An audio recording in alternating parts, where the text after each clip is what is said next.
Hi, I'm meteorologist McClellan, and I work at FOX23 here in Tulsa. I am originally from Texas, but I did go to the University of Oklahoma, so I'm familiar with the weather that we see here in Oklahoma. I did get my degree in meteorology, and before you ask, yes, it is lots of math and lots of science, but it can be so much fun, especially when you think about that math and science are kind of just games and you have to figure them out in order to get your answer. Now, one of my favorite things about being a meteorologist is not only talking to people and explaining what I do, but it's also keeping people safe. One of the things that meteorologists do, especially on the TV side, is keep everyone at home informed of what is headed their way, whether it's the sunny, hot weather that we see in the middle of summer, whether it's winter weather, or whether it's even the possibility of severe weather like what we typically see this time of year. I actually became interested in meteorology because of hurricanes. My parents are originally from Southeast Texas, and it was really interesting to see that different hurricanes cause different types of damage. I also know that I always liked knowing what was happening with the weather. It impacts nearly everything you do every single day, like if you can go outside or not, if you need to grab a jacket or not, or if you're just going to be stuck watching the rain through the window.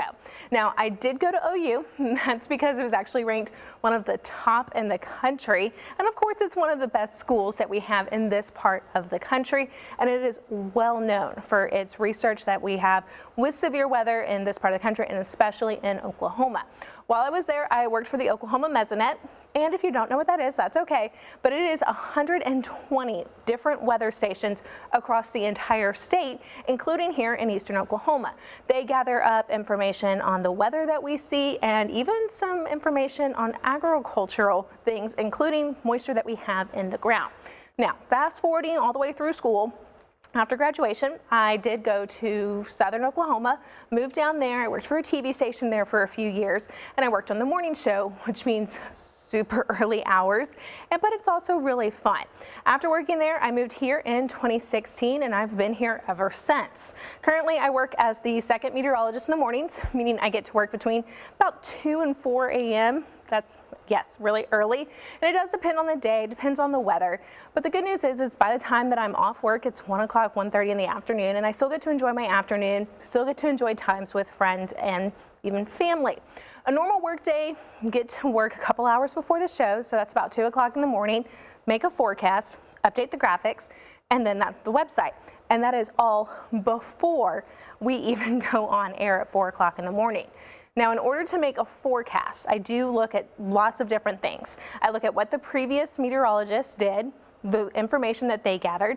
I look at a bunch of computer model data, and I look at climate data, which is about a 30-year average of the weather that we see in this part of the country, and then I develop my own forecast. And that takes a little bit of time, and again, it's a lot of math and science, but we're able to do it.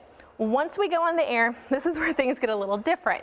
Weather is typically about every 10 minutes throughout the morning, and we're updating current temperatures, looking at FOX23 Doppler radar, and even breaking down what you can expect throughout the day. Now, here at FOX23, we're incredibly lucky. We actually have 2 green screens, and this is how we are actually able to stand in front of the graphics and look at everything. We have TVs on either side, we have a TV in front of us, so we know what we're looking at, and we're able to see what it is that we're pointing to, and we can see everything that you're seeing. So even as I look off to the side, I'm able to see the different things that I'm pointing at. Now, this can be confusing, but again, practice, and it's still a lot of fun. Now, even though this seems like a lot of doing and a lot of information, as long as you're doing something that you're passionate about, like I'm passionate about keeping people informed, passionate about knowing what's going on with the weather, and it has a special place in my heart. That means that you're going to put forth that much effort to do well, or to communicate a key idea. And that's what meteorology is for me. I'm one of those people that I want you to know what's going on. I want you to be informed. And it's not just on severe weather days, winter weather days. It's every single day of the year. I want you to know what's going on. I want you to stay safe. So knowing those different things that meteorologists do, it's going to help you understand what we're doing behind the scenes to help keep you and your family safe. Now, as I kind of wrap this up, I do want to stress that even though you may not know what you want to be when you grow up, find a mentor. Start asking questions. You think you want to be an engineer? Awesome. Go find an engineer, talk to them. You think you want to be a meteorologist? Awesome. Reach out to me. I'm willing to answer your questions. Even if it comes out that maybe that's not what you want to do, I will help you find that path and find someone else to talk to of something maybe you're interested in. You can always talk to us and talk to your mentors. If you do want to talk to me, go ahead. Reach out on Facebook, Twitter, Instagram. My username on all 3 platforms is Megan McClellan WX. It's MEGANMCCLELLANWX, and it's just like what you see. Hold on, right here. Just like what you see right here below me. You can reach out. I'm willing to answer your questions, and I look forward to hearing from you.